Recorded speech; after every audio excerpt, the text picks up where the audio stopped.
ठीक है। नेक्स्ट अगर हम लोग बात करें बाइनरी अरे के बारे में, तो मेरी जो बाइनरी सर्च होती है अरे के अंदर वो इस वाली सर्चिंग से थोड़ी सी इजी होती है। ठीक है, अब इसमें तो ये होता है ना कि हर एलिमेंट जो होता है जिसको फाउंड करना है उसमें लीनियरली हर एक को सर्च करना पड़ता है, लेकिन बाइनरी में ऐसा नहीं करना पड़ता। बाइनरी में क्या होता है, उसमें थोड़ा सा कम्प्लेक्स है लेकिन बहुत थोड़ा इंटरेस्टिंग भी है। जैसे मेरे पास ये वाले नंबर्स हैं, ठीक है, अगर मैं कहती हूँ मैंने अगर किसी नंबर को फाइंड करना है, लेट्स सपोज मैंने अगर 4 को फाइंड करना है, तो वो क्या करेगा कि सबसे पहले वो इन नंबर्स को इक्वली देख लेगा ये कितने हैं, ये टोटल 10 है ना, तो वो इसका मिड फाइंड करेगा। अब मिड कैसे फाइंड करेगा, लेट्स सपोज कि उसने इसका जो मिड फाइंड किया है उसने इन 5 वैल्यूज के बाद उसने कहा कि 7 जो है वो इसका मिड वाला नंबर है। ठीक है, और उसके बाद क्या करेगा कि वो पहले इस हाफ से चेक करेगा, फिर इस हाफ से चेक करेगा, और अगर तो मेरी जो सर्च वैल्यू होती है अगर वो इस मिड के इक्वल आ जाती है, ठीक है, अगर मैंने 7 फाइंड करना है और अगर मिड के ऊपर ही 7 है, तो मेरे पास क्या होगा कि वो इसको आउटपुट में देखेगा कि हमारी वैल्यू जो है वो फाइंड हो चुकी है। लेकिन अगर जो है मेरी सर्च वैल्यू है, अगर वो मेरी मिड एलिमेंट से, यानी जो भी सर्च वैल्यू अगर मिड एलिमेंट से छोटा है, तो क्या करेगा वो राइट हाफ में जाएगा और उसका भी हाफ करके उसके मिड में देखेगा कि यहाँ पे वैल्यू है। और अगर मेरा जो मिड वैल्यू है अगर वो मेरी की वैल्यू से या आप टारगेट वैल्यू कह सकते हैं उससे बड़ी है, तो क्या करेगा वो लेफ्ट हाफ में जाएगा, उसके मिड में चेक करेगा कि क्या वो वैल्यू है। तो ये जो लीनियर वाला था इसके अंदर जस्ट हम थोड़ी माइनर सी चेंजिंग करेंगे, हमारा प्रोग्राम थोड़ा सेम ऐसे ही है। तो हम सिर्फ लीनियर का नाम हटा देंगे और यहाँ पे हम लिख देंगे बाइनरी। ठीक है, यानी अब मेरी बाइनरी सर्च है। तो बाइनरी सर्च है तो इसके अंदर हमारे पैरामीटर भी थोड़े से चेंज होंगे, क्योंकि देखिए मैं आप लोगों को समझाती हूँ। फॉर एग्जाम्पल ये मेरे पास एक एरे है, ठीक है, ये सारे इंटीजर्स हैं। अगर मैं इसका हाफ करती हूँ, ये इसका हाफ है, इसका ये मिड है, ये इसका लेफ्ट हाफ हो गया, ये इसका राइट हाफ हो गया। अब यहाँ पर ये मेरे पास लेफ्ट वाला शो होगा, एक पैरामीटर कौन सा आएगा लेफ्ट वाला, और एक पैरामीटर मेरे पास आ जाएगा राइट वाला, और एक आ जाएगी की जो मैंने फाइंड करनी है, और उसके बाद एक आ जाएगा साइज। ठीक है, अब हम इसको यहाँ से हटा देते हैं और अपने प्रोग्राम को कोड करते हैं। अब मैंने अरे लिया, उसके बाद मैंने एक की लेनी है ऑब्वियसली जिसको मैंने फाइंड करना है, उसके बाद मैं एक ले लूंगी इंट लेफ्ट। ठीक है, उसके बाद लेंगे इंट राइट, यानी राइट वाला। उसके बाद हम लोग क्या करेंगे, इसका जो साइज डिफाइन किया है उसको भी हम लिख लेते हैं इंट साइज। मेरा थोड़ा कैमरा जो है वो उधर है, लेकिन मैं आपको थोड़ा सा दिखा देती हूँ ये किस तरह से टोटल इंट साइज आप लोग आगे लिख लेना। तो फंक्शन प्रोटोटाइप मेरी कुछ इस टाइप की थी। अब हम लोग क्या करेंगे, इसी प्रोटोटाइप को कर लेंगे कॉपी,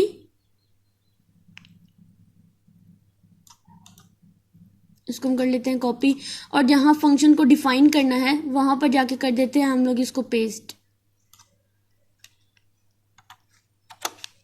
यानी सारा प्रोग्राम वही, जस्ट हम माइनर सी चेंजिंग कर रहे हैं इसके अंदर।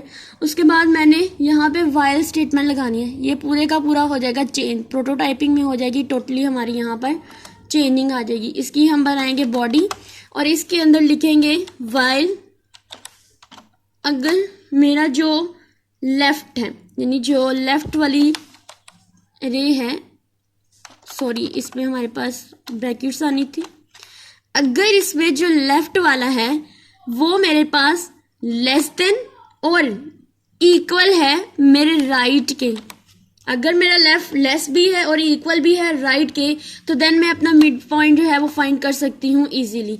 तो मिड पॉइंट फाइंड करने के लिए क्या करूँगी, मैं यहाँ पे एक मिड का इंटीजर ले लूँगी, मिड इज इक्वल टू, अब मिड पॉइंट कैसे फाइंड करते हैं, मेरा जो लेफ्ट है वो, और प्लस करूँगी मैं इसके अंदर राइट में से, लेफ्ट वाले में राइट में से कोई लेफ्ट का इंटीजर है उसको माइनस करके, और फिर मैं क्या करूँगी कि इसको डिवाइड कर दूंगी मैं 2 के ऊपर। ठीक है, लेफ्ट और राइट है, इसको 2 के ऊपर हम लोग कर देंगे डिवाइड। मेरा मिड पॉइंट फाइंड हो जाता है। इसके बाद इसके अंदर ही मैं एक और कंडीशन लगाऊंगी।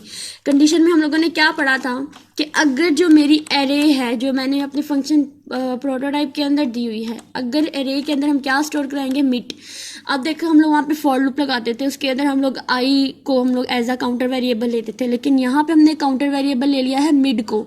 तो एरे के अंदर जो मिड है ये मिड वैल्यू होती है, अगर तो वो इक्वल हो जाती है मेरी की वैल्यू के, तो देन मेरे पास क्या आएगी ऑप्शन कि मेरा जो सॉरी इसको बाई लिखना था, अगर इसको कर देते हैं इक्वल की के, तो मेरे पास इसकी आउटपुट में क्या आएगा, ये मुझे क्या रिटर्न करेगा, ये मुझे रिटर्न कर देगा मिड को। ठीक है, वहाँ पे रिटर्न किया था हमने आई को और यहाँ पे हमने रिटर्न कर दिया है मिड को।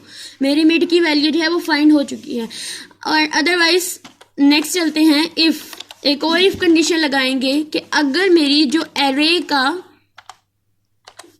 मिड है, हमने क्या कहा, अगर वो छोटा हो जाता है मेरी की वैल्यू से, जिस वैल्यू को मैंने सर्च करना है, अगर मिड वाली वैल्यू से छोटी हो जाती है, तो देन वो क्या करेगा, वो लेफ्ट के पास जाएगा।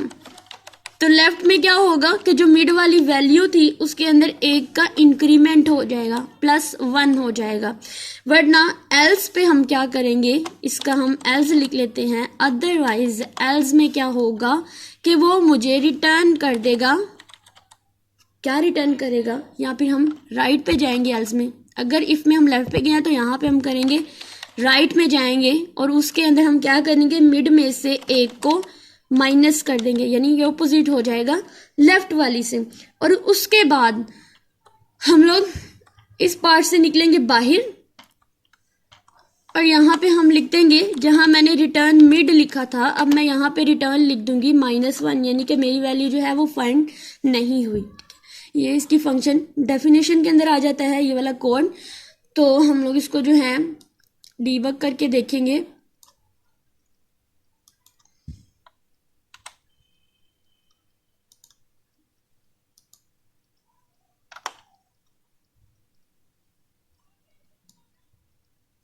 लेकिन डीबग करने से पहले हम क्या करेंगे कि यहाँ पे जो फंक्शन कॉलिंग वगैरह है वो भी साथ ही कर लेते हैं, क्योंकि हमारे पास इतना टाइम नहीं है।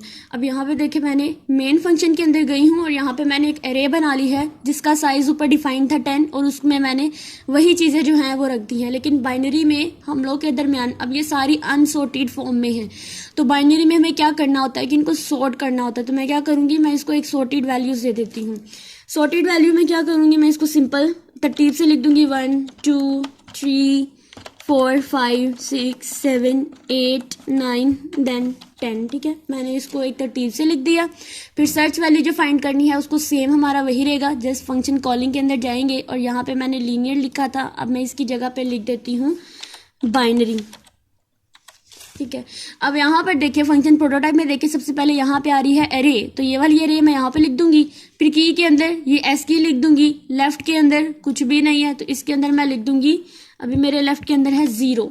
ठीक है, उसके बाद मेरे पास आ रही है राइट वाली, तो राइट के अंदर मैं क्या लिखूंगी, साइज में से 1 माइनस कर दूंगी। क्यों, क्योंकि राइट वाली जो है वो लेफ्ट वाली से बड़ी होती है, तो इसलिए मैं साइज -1 कर दूंगी। और फिर जो मैंने साइज वाला लिया है उसके अंदर भी मैं कर दूंगी साइज को ही डिफाइन कर दूंगी फंक्शन कॉलिंग के अंदर। ठीक है, ये होगी कॉलिंग। फिर यहाँ पे अगर रिजल्ट जो है वो -1 के इक्वल आता है देन बाकी सारा मेरे पास सेम वही प्रोसीजर रहेगा। इसको अगर F11 करते हैं तो मेरे पास यहाँ पे वो एरर दे रहा है किस चीज़ का, मेरे पास जो ब्रैकेट थी वो एक्स्ट्रा लग गई थी। तो F11 करते हैं, अब इसकी आउटपुट को चेक करते हैं। अब यहाँ पे एंटर द सर्च की, फॉर एग्जाम्पल अगर मैंने 6 को एंटर करना है तो वो मेरे पास वैल्यू फाउंड एट इंडेक्स 5, तो 6 वाली वैल्यू जो है वो कहाँ पे 5 के ऊपर आ रही है। अब 5 के ऊपर कैसे आ रही है इसको हम समझते हैं। सेम सारा प्रोसीजर वही था, जस्ट हमने इसमें थोड़ी सी चेंजिंग कर दिया कि इसको हमने सॉर्टेड फॉर्म में लिख दिया है।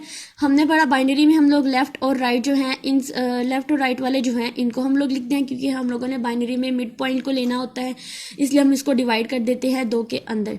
अब देखो मैंने 6 को एंटर किया था और वो मुझे आउटपुट दे रहा था कि ये जो 6 वैल्यू है ये यहाँ पे लोकेट कर रही है इंडेक्स 5 के ऊपर। ये वाला इंडेक्स हो गया 0, ये हो गया 1 2 3 4 एंड ये इंडेक्स 5 के ऊपर मेरे पास इसकी वैल्यू जो है वो प्रिंट होकर आ गई है कि मेरे उसने मुझे लोकेशन बता दी कि इसकी लोकेशन यहाँ पे है।